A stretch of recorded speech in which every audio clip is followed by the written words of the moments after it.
Bonjour à tous, j'espère que vous allez bien. Nous voici un autre dimanche, ensemble, à distance.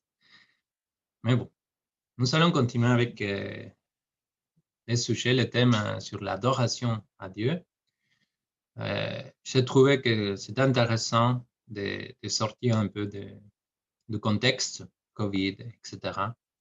Et nous dire qu'est-ce que c'est le plus important pour nous, les disciples de Jésus, pour nous, ceux qui veulent connaître Dieu davantage. C'est de centrer l'essentiel, de centrer l'adoration, la louange en Dieu.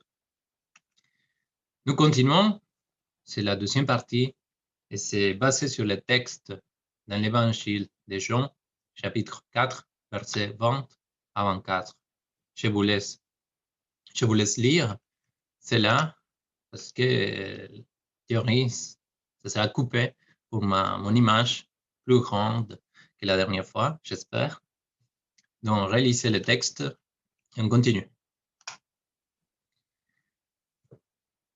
Cette fois, on va parler sur l'adoration dans la révélation biblique, un peu historique.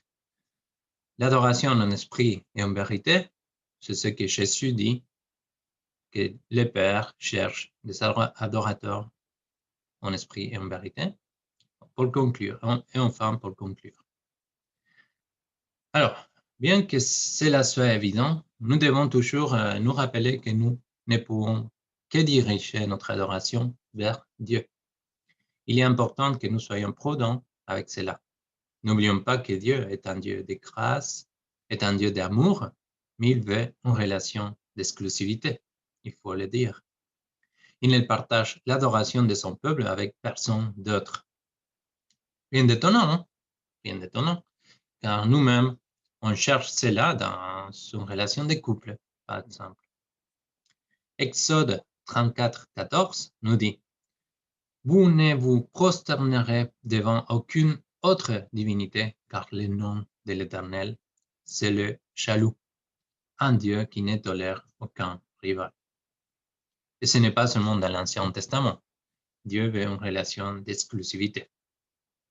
Mais ce n'est pas le thème de ce matin, mais c'est important pour comprendre cette révélation biblique et l'adoration dans la Bible.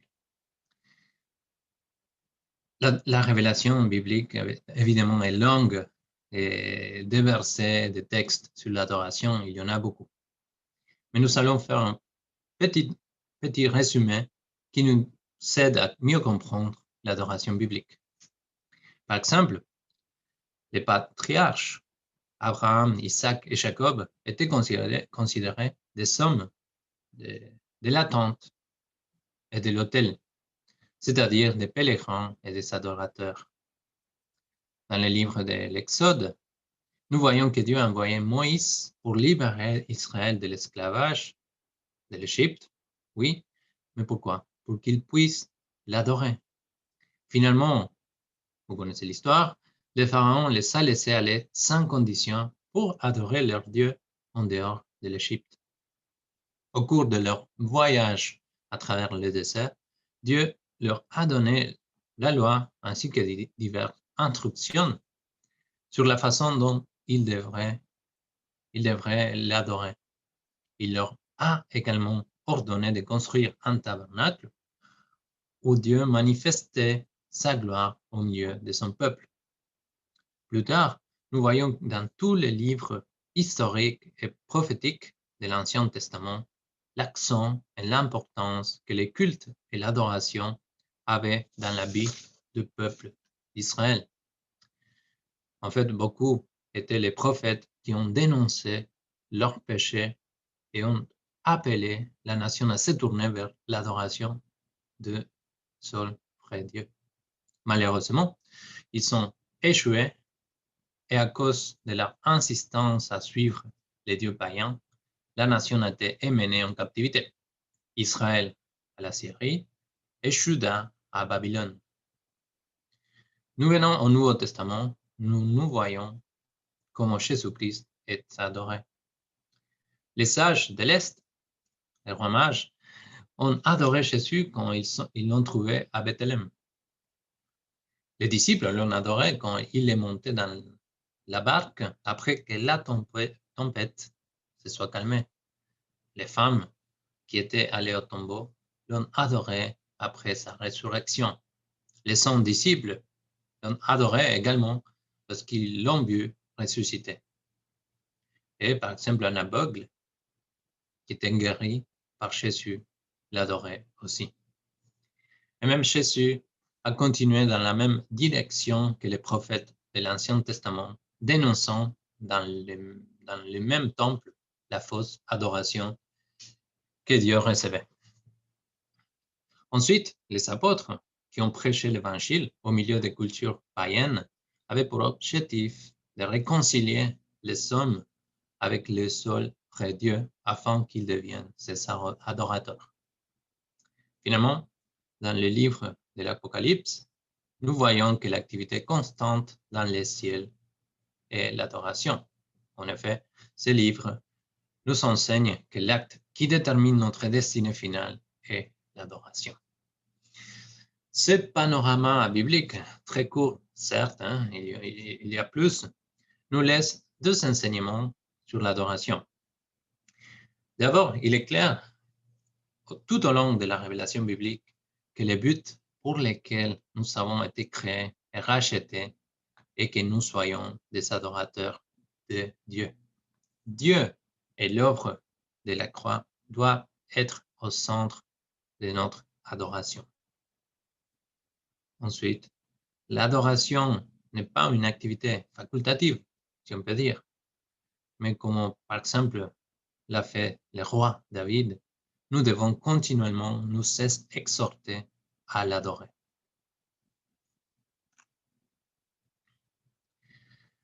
Revenons au texte principal dans l'évangile de Jean.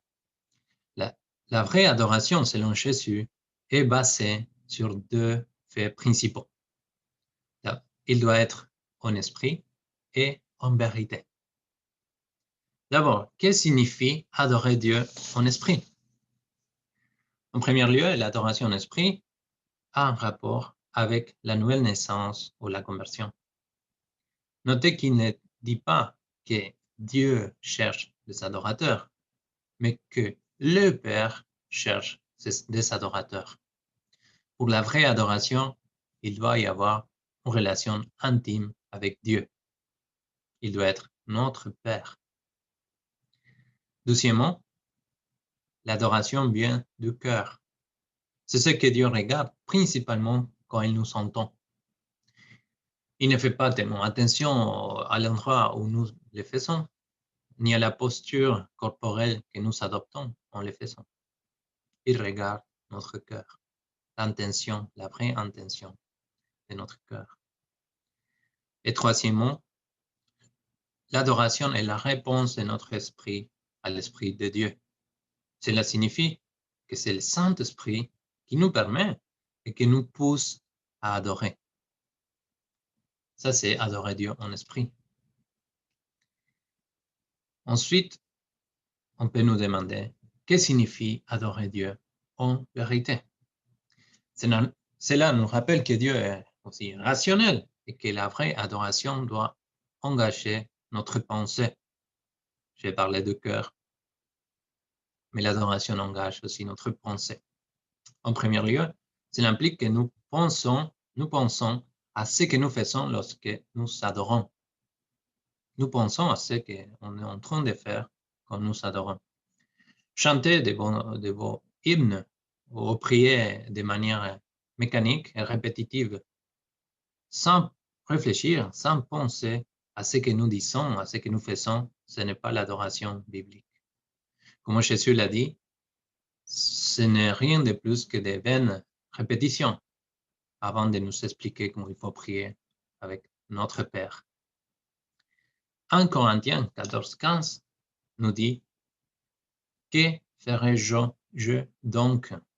Je prierai avec mon esprit, mais je prierai aussi avec mon intelligence. Je chanterai les louanges de Dieu avec mon esprit, mais je chanterai aussi avec mon intelligence, » a écrit Paul. Deuxièmement, Il n'y a pas de véritable adoration basée sur l'ignorance. Pour cette raison, Dieu s'est révélé pour que ses créatures les connaissent et puissent l'adorer tel qu'il est. Parce que si nous ignorons sa parole, sa révélation, il est fort probable que nous adorons un Dieu qui est le produit de notre imagination ou de nos désirs. Ainsi, la vraie adoration doit être enracinée dans sa parole révélée. Nous devons connaître Dieu avant de pouvoir l'adorer correctement. C'est clair. Et troisièmement, les vrais adorateurs se conforment à ce que Dieu a enseigné dans toute sa parole. Donc, ce n'est pas seulement de connaître la parole de Dieu, mais de l'appliquer, de la mettre en pratique.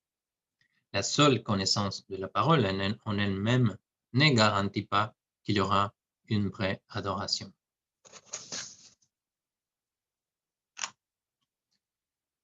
Pour conclure, il y a un simple et seul message qui est très clair. Nous avons été créés pour adorer Dieu. On peut y rajouter des couches, mais la vérité est là. Et cela fait suivre facilement ce raisonnement que l'œuvre de Jésus sur la croix était pour que l'on puisse adorer Dieu. Et encore, on peut suivre la révélation biblique pour comprendre que notre job dans l'éternité serait d'adorer Dieu. Un message très clair, peut-être tellement clair que j'ai pu faire simplement une vidéo de 30 secondes pour les 2 dimanches, mais je vous rejoins dans cela. L'application d'une vérité, même s'il est très clair, n'est pas évident. Notre nature humaine nous y empêche souvent et nous devons agir activement et de manière consciente pour y aboutir, pour vivre ces messages très clairs. Pour finir, je nous fais un appel. Je nous appelle à nous focaliser sur ces mots. Adoration. C'est un mot qu'on n'utilise pas souvent. C'est un mot inhabituel, c'est vrai. C'est pour ça que je nous laisse cet appel de réfléchir au mot adoration et à répondre à 2 questions. Vous pouvez le faire vous-même, écrire des réponses, parler entre vous, si vous êtes avec votre famille ou à distance avec quelqu'un. Où est placée notre adoration? Même si on n'utilise pas les mots, on adore des choses, et pas seulement le chocolat. Si vous révisez ce qu'on a parlé et ce qu'il nous dit Jésus, c'est très important et c'est essentiel en fait de nous poser la question où est placée notre adoration. Et ensuite, nous pouvons nous demander, sommes-nous des adorateurs en esprit et en vérité? Sommes-nous les adorateurs que Dieu cherche? Sommes-nous les adorateurs que Jésus cherche aussi? Les 2 questions qu'on peut essayer de répondre, de réfléchir et que vraiment Dieu puisse nous guider pour le mettre au centre de nos vies et qu'on puisse l'adorer en esprit et en vérité, en utilisant toutes nos capacités, notre cœur, notre pensée, notre esprit, et que l'Esprit Saint nous guide à placer Dieu au centre de nos vies, malgré les situations, malgré l'enfermement, malgré les confinements, malgré les circonstances, qu'on puisse nous replacer dans cette idée d'adorer, de louer l'Éternel. Qu'il est bon de louer l'Éternel. Bon dimanche.